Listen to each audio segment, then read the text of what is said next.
नमस्कार। दिल्ली में विधानसभा चुनाव की सरगर्मियां तेज हो गई हैं, लेकिन आज हम ये बात करेंगे कि क्या दिल्ली में इस बार बीजेपी ने आम आदमी पार्टी की घेराबंदी कर दी है। देखिए, बीजेपी का जो इलेक्शन मैनेजमेंट है दिल्ली में वो बड़े माइक्रो लेवल पे चल रहा है और कई स्तरों पे चल रहा है। तो उसकी जो तैयारियां हैं, उसका जो काम चल रहा है, उसको देख के ऐसा लगता है कि इस बार बीजेपी आम आदमी पार्टी की जबरदस्त घेराबंदी कर रही है। हम यहाँ पर 10 बिंदुओं पर बात करेंगे जिनके जरिए बीजेपी आम आदमी पार्टी को घेरने में लगी हुई है और उसे इस रणनीति पे पूरा भरोसा है कि इस बार हम दिल्ली की सत्ता को पलट देंगे। देखिए, पहली अगर हम बात करें तो बीजेपी क्या कर रही है। बीजेपी ने अपने तमाम बड़े नेताओं को चुनावी अभियान में उतारना शुरू कर दिया है। प्रधानमंत्री नरेंद्र मोदी की आज दूसरी सभा है।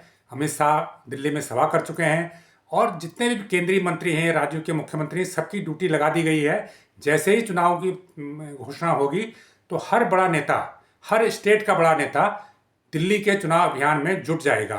मान लीजिए किसी एरिया में बंगाली वोटर रहते हैं तो बंगाल से बड़े नेताओं को बुला के उस एरिया में प्रचार कराया जाएगा। किसी एरिया में उत्तराखंड के वोटर हैं तो वहाँ पर उत्तराखंड के मुख्यमंत्री आके या दूसरे बड़े नेता आके बीजेपी का प्रचार करेंगे।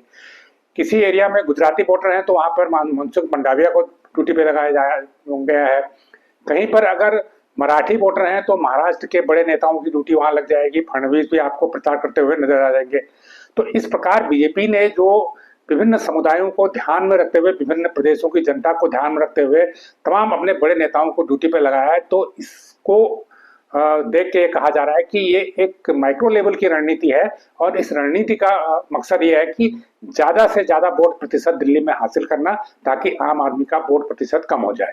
तो एक तो यह है कि जो बड़े नेताओं के इस्तेमाल के जरिए बीजेपी आम आदमी पार्टी को घेरने में लगी है, ये पहला कारण। दूसरा है, दिल्ली में लगातार केंद्र सरकार की तरफ से बड़े ऐलान किए जा रहे हैं और ऐसी योजनाएं का शिलान्यास किया जा रहा है या उद्घाटन किया जा रहा है या चाबी सौंपी जा रही है जो आम जनता को प्रभावित करते हैं।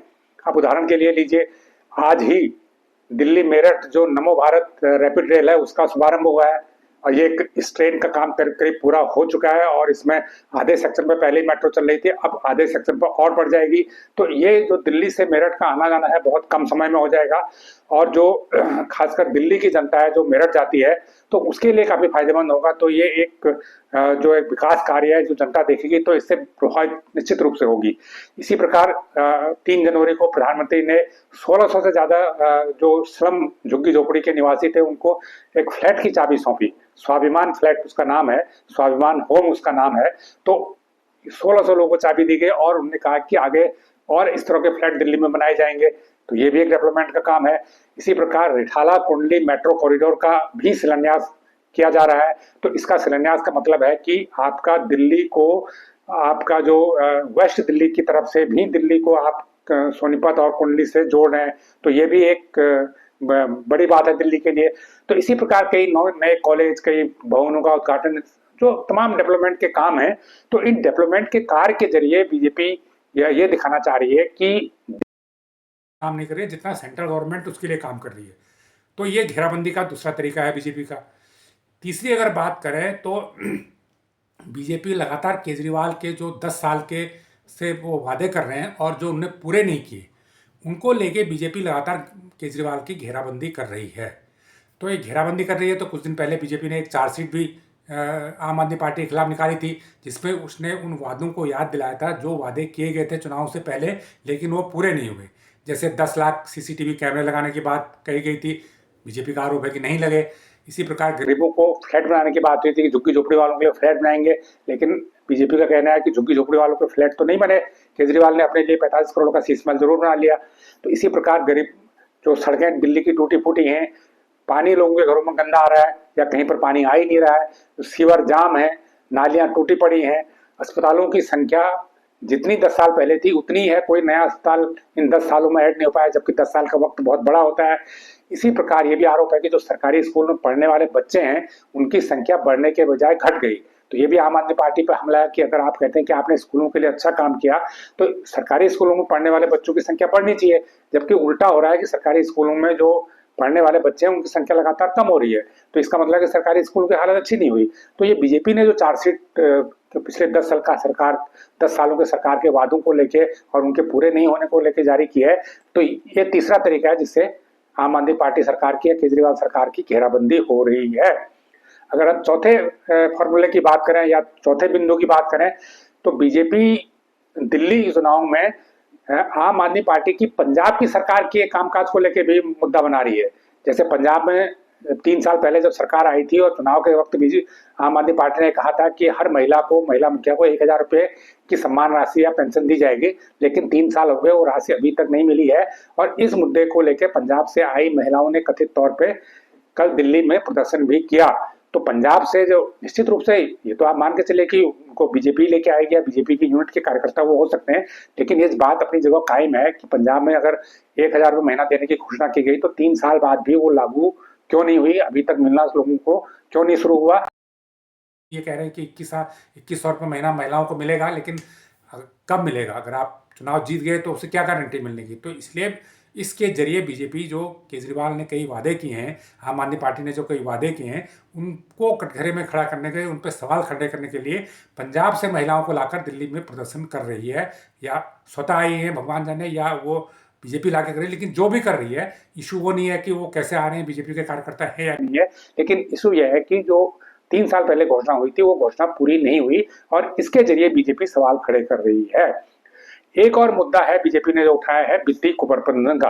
बीजेपी का कहना है कि दिल्ली में वित्तीय कुप्रबंधन हुआ है, मिसमैनेजमेंट हुआ है और दिल्ली का बजट घाटे में चल रहा है और दिल्ली सरकार कर्ज में डूब रही है। आखिर ऐसा क्यों है, जबकि दिल्ली में कंजम्पशन पैटर्न अच्छा है, दिल्ली के पास टैक्स बहुत आते हैं, आबकारी से भी अच्छा टैक्स आता है, पेट्रोल डीजल से भी अच्छा आता है, प्रॉपर्टी की खरीद फरोख्त से भी अच्छा आता है और जीएसटी के जरिए भी जो दिल्ली को शेयर मिलता है वो भी अच्छा आता है, क्योंकि दिल्ली में बिक्री बहुत होती है। तो ऐसे में दिल्ली का बजट घाटे का क्यों है, दिल्ली के समक्ष आर्थिक संकट क्यों है? क्योंकि दिल्ली सरकार 10,000 करोड़ रुपए का कर्ज लेने की तैयारी कर रही है, ऐसा बीजेपी ने दावा किया है।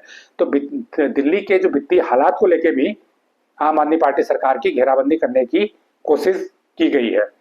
और अगर हम अन्य मुद्दों की बात करें, तो जो लुभावनी योजनाएं हैं, केजरीवाल ने कई लुभावनी योजनाएं दी हैं। उन्होंने कहा कि दिल्ली में 60 साल से ऊपर के हर व्यक्ति का, हर बुजुर्ग का इलाज फ्री होगा। दूसरा, उन्होंने कहा कि महिला सम्मान योजना के तहत 2100 रुपए की राशि हर महिलाओं को दी जाएगी। इसी प्रकार उन्होंने कहा कि पुजारियों और ग्रंथियों को 18,000 रुपये महीने दिए जाएंगे और उन्होंने ये भी कहा है कि जिनके बिल गलत आए पानी के, उनके पानी के बिल फ्री हो जाएंगे, सरकार में आने के बाद वो माफ कर दिए जाएंगे। तो इस प्रकार की जो लोक लुभावनी योजनाएं हैं, इनको काउंटर करने के लिए बीजेपी अपने घोषणा पत्र में लाडली बहन टाइप की योजना का अनाउंसमेंट कर सकती है, ताकि जो केजरीवाल की लोक लुभावनी योजना है उनको काउंटर किया जा सके और लोगों को लगे कि बीजेपी की सरकार आ रही है तो वो भी देने जा रही है। तो ये लोगों को मैसेज देने की कोशिश घोषणा पत्र के जरिए होगी और उसमें ये भी बीजेपी क्लियर करेगी कि जो सुविधाएं पहले से मिल रही हैं उन सुविधाओं को नहीं चढ़ा जाएगा, वो आगे भी वैसी मिलते रहेंगी। जैसे बिजली की सब्सिडी है, महिलाओं को बस में फ्री की यात्रा है, या जो भी सुविधाएं अभी आम आदमी पार्टी सरकार दे रही है उसको बंद नहीं किया जाएगा। ये शायद मैसेजिंग बीजेपी अपने घोषणा पत्र के जरिए आने वाले दिनों में करेगी। तो इसको इसलिए महत्वपूर्ण है क्योंकि जो केजरीवाल की लोक लुभावनी योजना है उनकी काट करना भी बीजेपी को जरूरी लगता है। तो ये एक और तरीका है जिसको बीजेपी को घेर रही है।